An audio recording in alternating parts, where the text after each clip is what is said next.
Hey, what's going on? Hey Lee, what's going up, buddy? Same old, but not really. So where you at today? Today, I'm in Los Angeles in my backyard. Oh, so it's pretty warm then. Yeah, it's not too bad. It's like, I wonder what the weather is actually right now. It's probably like 70 degrees, something like that. Oh, 77. That's pretty much where we're at. So opposite ends of the country, but doing the same thing. That's awesome. That's great. I know everybody else is freezing their ass off up north. I know. Brutal. Hey, we're looking forward to your new album coming out next month. So that's really exciting, and a new tour as well. Yeah, I'm more excited about this, and this is something that probably people say about every record, but I really mean this. I'm more excited for this record to come out than I've been for a record to come out in a very long time. I feel very rejuvenated by this record artistically, and I feel like I was able to take some different steps on this record and step outside the box a little bit, and to be able to release this in February and go out on the road, it just all feels very good. Yeah, right, definitely, man. We're really looking forward to it. And I haven't seen the album yet or gotten any of the liner notes or anything, but did you write all the songs on this album? I did. Oh, that's great, man. You got to be real proud of that. I am. The songwriting aspect for me has always been one that I hold very close to my chest. I love co-writing as well. I mean, I love co-writing with other artists for even the hell of it, or for a project, or for whatever. But this record from the very beginning felt like a personal one. It felt like it just felt right. And so yeah, no, I like writing the music. Now, I mean, it's my favorite thing about music is writing. So no. Now, when you're going to write a song, do you draw from personal experience, or are they kind of like little stories floating around in your head? And do you have like a certain formula to writing a song? Well, I would say everything I write about. I mean, there's a couple things that just have popped into my head. I'm like, oh, this would be good to write about, and I'll start writing. But I definitely write fueled by like how I'm feeling. Even if it's not necessarily a song about that exact thing that's made me feel that way. But like if I'm like some people have asked me before, why do you write songs? Like why man, some of your songs are so deep and dark and sad sometimes. And the answer is because when I like to write is that 12 o'clock at night by myself in the backyard, I'm not going to Venice Beach and laying out a towel and writing songs. You know what I mean? Yeah. So that like it has its own feel to it. But this record was really just I think inspired by a lot of what's just going on in the world.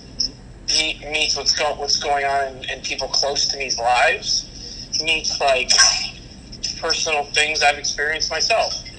And I think I really tried not to box myself in on this one, and said, you know what, I'm just going to write about what I want to write about. I'm not worried if it's, I don't know. I just really ran with whatever I was feeling.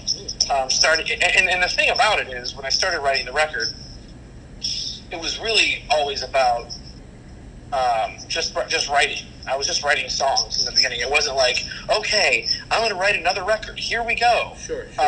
It was more like I wrote a few songs, and I was like, this is like becoming something here, and something feels really good right now with what's going on. And so as I continued to write, I realized we were making a record, and that's when we're like, let's put out another record. And once we decided to do that, once I made that final decision, it was just clear that I needed to keep writing, just keep doing what I'm doing and keep writing, and at the end of the day, I was able to come up with this record, and I'm really proud of it, and I'm really happy with the way that all the songs work together. If that makes sense. I feel like it's not just for me. It's not a confused record. I think through and through there's a feeling, there's a a sense of a story and an arc to it at times. And whereas each song connects with the next one. In a sense, I mean, almost like the whole album connects to itself. Like it's each song, it's not like this song leads into this one, but it's more like, it just, they all work together for me. Like they just do. And it's one of those records I think that, you could put on and listen to the whole thing. Yeah. And listen to it with that in mind, where it's not like, it just all feels very cohesive, and I'm really excited about it. But each song also has its own world, its own story, and and I just feel really, really excited and anxious, for people to hear it, because I've been working on it for so long. I'm pumped to get it out there. Now, as a songwriter, who are some of the artists you grew up listening to that have inspired you both as a songwriter and a musician? I would say, as a songwriter and musician, as a songwriter, the biggest influences in my life, without question, is Cat Stevens and Paul Simon. Nice. Very good. But by far, Cat Stevens has always been, to me, one of those. When I was a kid, what I really learned from Cat Stevens was the emotion you put into a lyric or a song when you're recording. You hear. You hear him sing on these records, and it's just that emotion, but it makes it feel so honest and real. A good example is like Father and Son. Take that song, and you hear it, and there's like this two sides that are going on, the father and the son, and the father's got this more calm tone, and then you hear the son come in, and it's just like, man, that guy's fucking upset. You know what I mean? You're like, and why do I feel that? Like, why do I feel like this is so real? And I think that's what he taught me as a songwriter, is that you're telling a story, and like any story, you don't say, I came home from the store today and I saw a guy rob a bank. Yeah. I went to a store and this guy robs a bank, right? There's like emotion, so you're telling a story, and to convey those things like through on a record and through song, I think is really my goal always. And so as far as musicianship goes, the finger picking and all that, no question, Paul Simon's guitar playing for me was always, it used to make me upset how that I couldn't emulate it. I'm like 14 years old trying to play like certain songs, and the way he would play the guitar.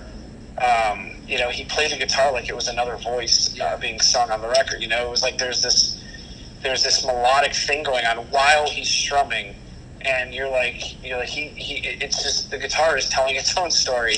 But it all goes back to like you have the Everly Brothers, and you have old folk music, and I grew up listening to Kingston Trio as well.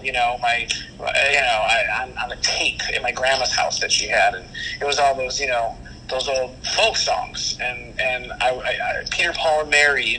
I really grew up listening to that. What got me into like the lyrical side and music side was like that, hearing harmonies sung for the first time.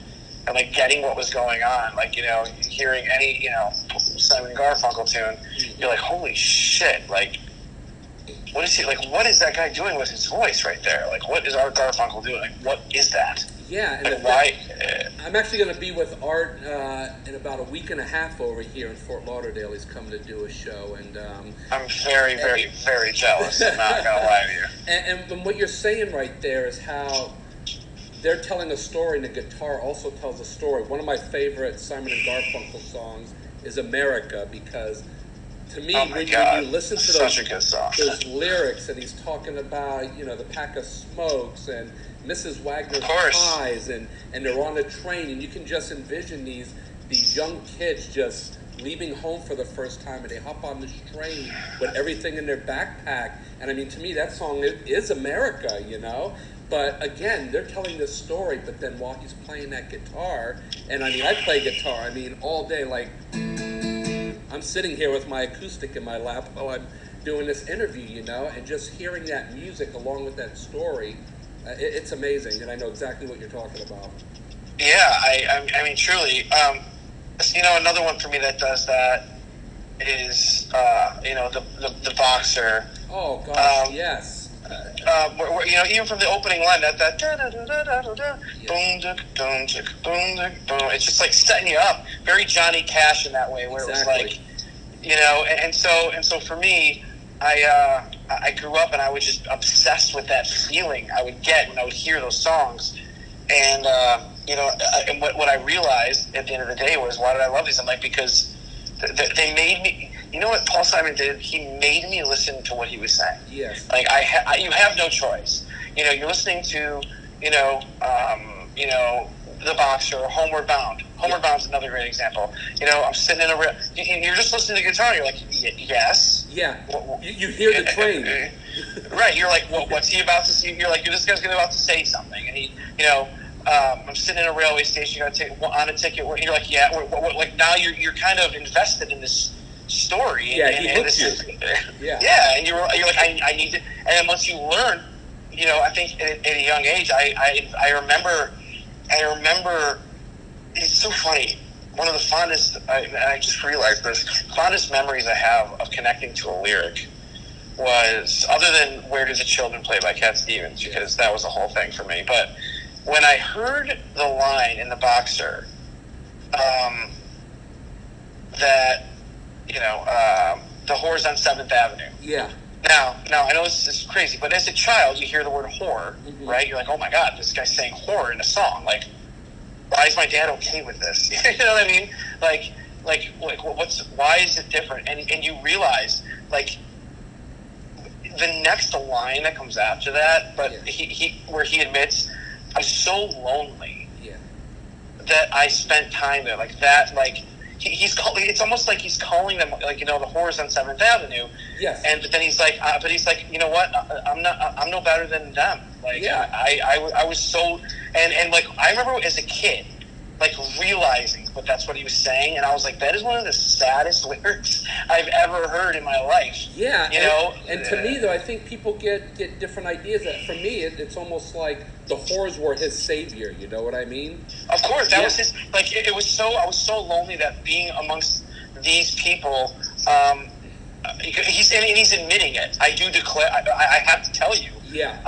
That there were times where I was so lonesome that I took comfort, and like, that's how lonely this guy was, that he took comfort with being with anybody, including those people on 7th Avenue. And I was just like, God, I mean, and I'm just like, fuck you. How do you write that? But it's those kind of things that I remember that grabbed me as a kid, hearing and the way he would play guitar, and Cat Stevens, and then I got into, obviously, the Beatles, obviously. It's okay to, it's okay if you want your words to rhyme, because it doesn't have to. There's nothing wrong with that, and it was just, we could go on and on and on and on about the Beatles, but when people are like, people ask me who influenced it's like, well, the Beatles, obviously. I'm always like, well, yeah. But in my heart of hearts, my dad listened to a lot of Beatles, but,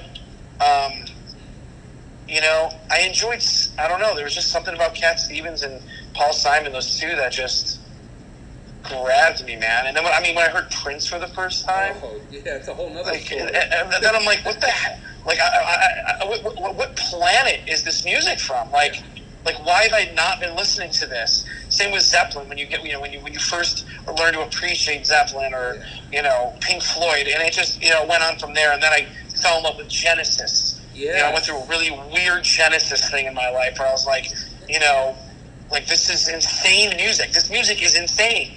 Like, what the fuck is this? And like, just realizing, like, the freedoms you can have. When you're making a song, it was just really freeing at a very young age. And I realized, like, this is what I want to do. Like, I want to do this. And so from a very young age, I knew, not necessarily that, like, I'm going to be, lots of people are going to know me, I'm going to put records and tour. But I knew at a young age that I'm like, I want to be able to make someone else feel this way.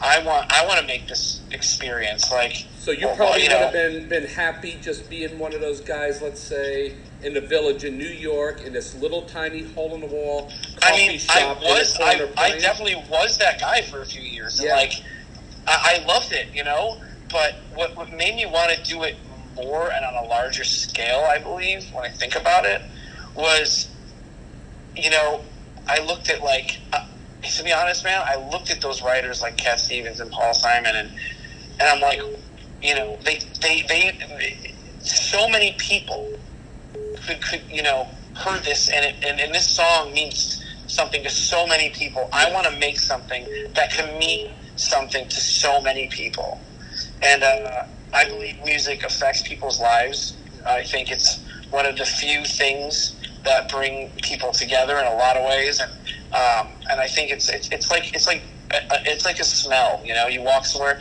you smell something, you're taken back. And you hear how many times you hear someone listen to a song, and you're like, what the song reminds me of? It's got like a Jim Croce feel, let's say, or it's like you're bringing them back to a time in their life, or I want my music to do that, and that's, I think, for me, why I wanted to do it on let's call it a larger scale, because I'm like, man, I want to tell stories through music to the entire world, and that's what I'm going to do. But at the end of the day, I loved playing in those coffee shops. I loved singing and writing just as much then as I do now, and I'm just grateful enough to be able to do it for a living. I mean, it's a fucking crazy thing that I do. Being a musician is a crazy thing. Like, I get up there and I sing songs and write stories and I sing them, and people get to come out and see me do that, and you get to affect those people's lives. And so I think that's an amazing thing. I think that's one of the main reasons that people love touring so much and making music, because I have the ability, like even this second, to get off the phone with you and go write a song that's never been written and tell a story. And you know what? Maybe I release that, and you know what? Maybe it touches someone's life in one way or the other. Who the fuck knows? But all because I wrote that song. Right. And like, that's a crazy feeling, and it's almost a responsibility in a weird way, and so for me, having this new record come out means a lot to me, because I really want to give my fans and maybe people that haven't heard me a chance to look into what I feel that records and music are little windows into people's ways they think and feel and experience, and I can't wait for people to get a better look into mine over the past few years, and I think that's what's so rewarding about this record in particular. Now, unless you're like a roadie or you're affiliated with the band in some way, most concert goers, might see the facade that's been put up on celebrity. They think, wow, this guy stays in great hotels, he eats the best food, he travels around the country, he plays for all these millions of people every year. But they don't know all the little snippets of everything in between, could you give us a description of your general day when you're on tour, from the minute you wake up to the time you walk on stage? Well, everything kind of plays a part, so I guess it depends. There's so many factors that go into what you're going to do on any given day on tour. It's not like you just wake up, take your shower, walk to the stage, and you're good to go. I mean, God, if that's that's not how it is. I mean, so for instance, you have to ask yourself, what time did I get in last night? Okay, so these are questions you have to ask yourself before you go to bed. Let's say you had 4 hours of travel that night after the show. 10 o'clock, or you're done at 11. You're getting in. Okay, we're getting in at 3:30. That's fine. What time do I have to get up tomorrow? Do we have anything to? How long is our drive the next day? How long is the flight the next day? Okay, so all these factors are playing into every decision you're making.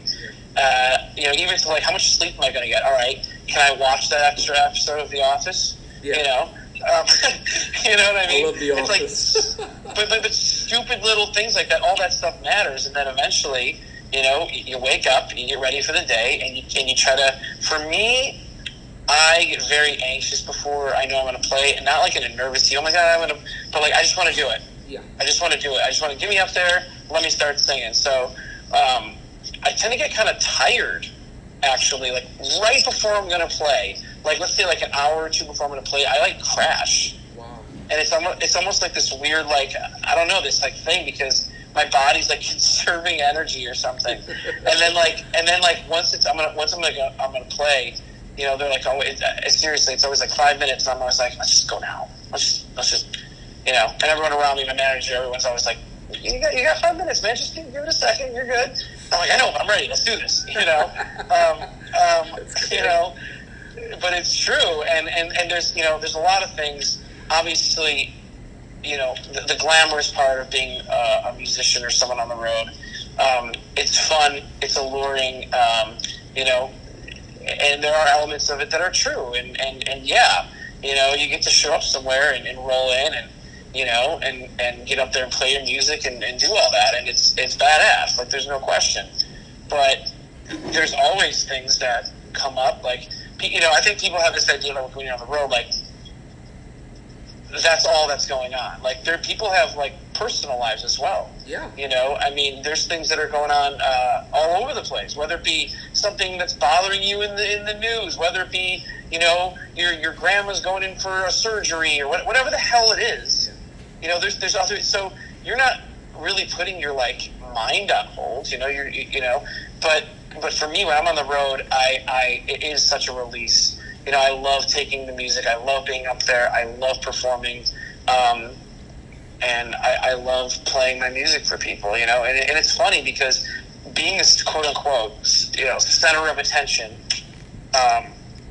was never something that I was about. Like, growing up as a kid, I was never like, oh, Lee wants you to look at him, everyone. You know what I mean? Yeah. It wasn't like that. I was much more to myself, I guess, in certain ways, and outgoing in others. But you know, it's not the center of attention part of performing that I love.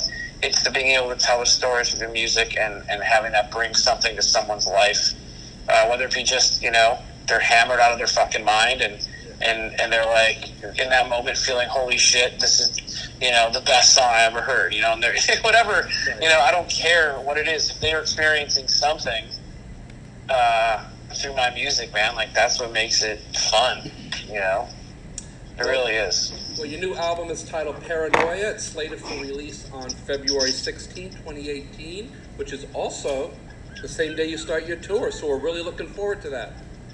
Yeah, man, me too. I'm excited to get out there. You know, I worked hard on this record, and I think it's a different side of me, but it's still me, you know, through and through. So I look forward to people hearing it and getting out there and playing it for people. You know, hope everyone enjoys the record, you know. All right, well, we got a place for you to stay here when you come into town. All right, I'll take you up on that, and then we'll go out for a drink. Sounds good, man, on the beach. Exactly. All right, Lee, thanks a lot, man. We'll see you around soon. Godspeed to you and safe travels on the road. All right, man, thanks a bunch. Hope to talk to you soon. All right, later, brother. Later.